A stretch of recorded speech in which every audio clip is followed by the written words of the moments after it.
শুভ সন্ধ্যা। এটা দেখতে পাচ্ছ একটা ফুলকপি। এই ফুলকপিটা দিয়ে সন্ধ্যাবেলা একটু টিফিন তৈরি করব। ততক্ষণে আমি ফুলকপিটা সুন্দর করে টুকরো টুকরো করে কেটে নিই। এবার দেখো ফুলকপিটা সুন্দর করে টুকরো টুকরো করে কেটে নিয়েছি। একটু ছোট ছোট টুকরোই করেছি যাতে সিদ্ধ হয়ে যায়। এবার এটা ভালো করে ধুয়ে লবণ দিয়ে একটু ভাপ দিয়ে নেবো। বেশি গলাবো না, অল্প একটু ভাপ দিয়ে দেবো, কেননা ফুলকপিতে তো প্রচণ্ড বিষ থাকে। তাছাড়াও এখন ফুলকপিটা অতটা সিদ্ধ হতে চায় না, তাই একটুখানি উষ্ণ ভাপ দিয়ে নেবো। আর এখানে নিয়েছি 4টে কাঁচা লঙ্কা, একটা পেঁয়াজ আর 5-6 কোয়া রসুন। কাঁচা লঙ্কা, রসুন আর পেঁয়াজ এটা একটা পেস্ট তৈরি করে নেব। আর ফুলকপিটা লবণ দিয়ে ভাপিয়ে নেব, তারপরে দেখাচ্ছি। এই লঙ্কা, পেঁয়াজ আর রসুনটা পেস্ট করে নিয়েছি। আর এখানে 1 কাপ বেসন নিয়ে নিয়েছি, আর এখানে হাফ কাপ চালের গুঁড়ো নিয়েছি।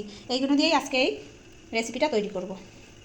এই ফুলকপিটা ভাপিয়ে নিয়েছি, এবার জল ঝরিয়ে নেব। এবার এটা থেকে জল ঝরিয়ে নিয়েছি। এবার এর মধ্যে দিয়ে দেব 1 চামচ জিরের গুঁড়ো, পরিমাণ মতন হলুদ গুঁড়ো, আর দিয়ে দেবো পরিমাণ মতন লবণ গুঁড়ো। এরপরে এর মধ্যে দিয়ে দেব চালের গুঁড়ি আর বেসন দিয়ে ভালো করে মেখে নেব। চালের গুঁড়ো আর বেসনটা দিয়ে দিয়েছি। এবার পেস্ট করে রাখা লঙ্কা, পেঁয়াজ আর রসুন দিয়ে দিলাম। এবার ভালো করে চটকে নেব। এই ভালো করে মেখে নিয়েছি। আর এর মধ্যে চালের গুঁড়োটা দিয়েছি, তার কারণ রেসিপিটা একটু মচমচে হবে আর খাস্তাও হবে। আর মাখার সময় সামান্য জল দিয়েছি, নাহলে কীরকম টাইট টাইট হচ্ছিলো, তাই একটু নরম করে মেখেছি। এবার কড়াইতে রিফাইন তেল দিয়ে ভালো করে মচমচে করে ভেজে নেব। দেখো বড়াগুলো কীরকম লাল লাল করে ভেজে নিয়েছি। এইভাবে আমি তৈরি করছি আজকে ফুলকপির বড়া।